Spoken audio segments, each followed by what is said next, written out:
आमे जिते घर आसलु से खरा किछ दिन रहिला परे तापर लघुचाप हो वर्षा हला एबे वर्षा छाड़ी की एबे शीत कलानी माने तीनटा पाग आमे देखि साइलुनी केदिन आज केदिन हला मासियार हला सेप्टेम्बर 27 रे आइले हां अक्टोबर 27 गला नवेम्बर 27 हबो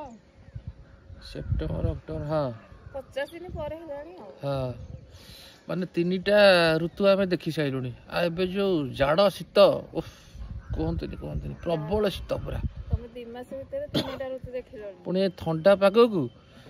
जहाँ जदि चूड़ा छत टे खाइब से पूरा पाटी पूरा कालुआ मार दौर जहाँ खाइब पूरा गरम गरम चूड़ा जदि खाइब ताको ततेई खाइब छतुआ खाइले ततेई खाइब तुम कौन धरिकी आइछ आ धरिकी आइछ सेठी कहीं ठिया आइछ आनिक दउन एड़ा अरे तो काली रातिर बरा एरा सबुथरे गरम दरकार दे खाई दे तुम गां तो किसी मिलुनी हम कोन कर आम गाँव मिलूनी आ टिके समय पर ना दहीबरा बाड़े बाड़े आसो आम गाँव पड़े मिलूनी आम गाँव को सब मो बो खाली निंदुचंत ना ना मु एते निंदा करेनी नहीं ना किंतु आम गाँव रे निज बाप घर को टेकी खाली धरुचंती शाशु घर खाली तळे पकई दउचंती जोरे सत्य सत्य सत्य ना एटा मिछ